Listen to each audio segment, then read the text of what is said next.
Praise the lord. దేవుని పరిశుద్ధమైన నామమునకు మహిమ కలుగునుగాక. ప్రభు పేరట మీ అందరికీ హృదయపూర్వక వందనాలు. ఈ ఉదయకాలము దేవుని వాక్యాన్ని విందాం. మత్తయి సువార్త 3వ అధ్యాయము 17వ వచనము. ఇదిగో ఈయనే నా ప్రియ కుమారుడు, ఈయన యందు నేను ఆనందించుచున్నానని ఒక శబ్దము ఆకాశము నుండి వచ్చెను. ప్రియమైన వాళ్ళారా, మరి నజరేయుడైన యేసుక్రీస్తు వారు యోహాను చేత బాప్తిసం పొందినప్పుడు మరి ఆకాశము నుండి పరిశుద్ధాత్మ పావురం రూపంలో దిగి వచ్చింది. అంతేకాదు, ఆకాశము నుండి బలమైన దేవుని స్వరం చక్కగా ఎంతో శబ్దముతో ఎంతో బలముగా ప్రభువు వారికి వినబడిందండి.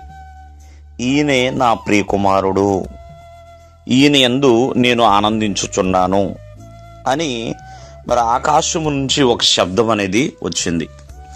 ఇది దేవుని స్వరం అండి. ప్రియమైన వాళ్ళరా, మరి బాప్తిస్మిచ్చు యోహాను మరి జనసమూహానికి ఎంతగానో సువార్తను ప్రకటించాడు. మరి యేసుక్రీస్తు వారు బాప్తిసం పొందిన తర్వాత, దేవుని స్వరాన్ని వినిన తర్వాత 40 దినాలు ఉపవాసం ఉన్నారు. తర్వాత సాతాను ద్వారా శోధించబడి ఆ శోధనలన్నీ అయిపోయిన తర్వాత ప్రభువారు సువార్త ప్రకటించడం ప్రారంభించారు.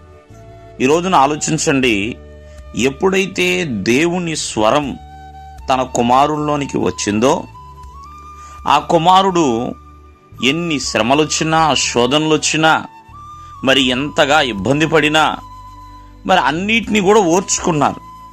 ఈ రోజున మన హృదయాలలో కూడా అదే స్వరం ఒక భరోసానిస్తుంది. ఆ స్వరం దేవుని యొక్క ప్రేమ ఏంటనేది మనకి తెలియజేస్తుందండి. మనల్ని బలపరచడానికి, ప్రోత్సాహపరచడానికి, దేవుని యొక్క ప్రేమను తెలియచేయడానికి దేవుని యొక్క స్వరము ఎంతగానో ఉపయోగపడుతుంది. చూడండి, ఒక తండ్రి తన బిడ్డలను ప్రేమించేటప్పుడు ఆ బిడ్డలతో ఎంతగానో మాట్లాడతాడు. తండ్రి యొక్క స్వరాన్ని ఆ బిడ్డలు గుర్తించగలుగుతారు. బైబిల్ గ్రంథంలో రాయబడుతుంది, మరి గొర్రెలు మరి కాపరి యొక్క స్వరాన్ని వింటాయి అన్నట్లుగా. కావున మరి ఆ దేవుని స్వరముని తన బిడ్డలు ఖచ్చితముగా వింటారు.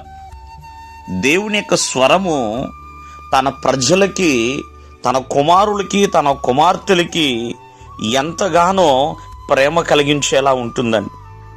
విశ్వాసము, బలమైన విశ్వాసాన్ని ఇస్తుంది.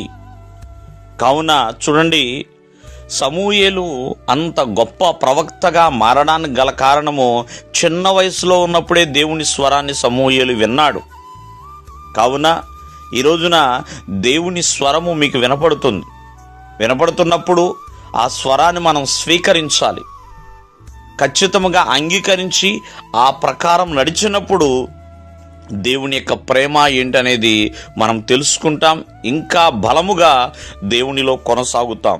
దేవుడు మిమ్మల్ని ఆశీర్వదించునుగాక. ఆమేన్.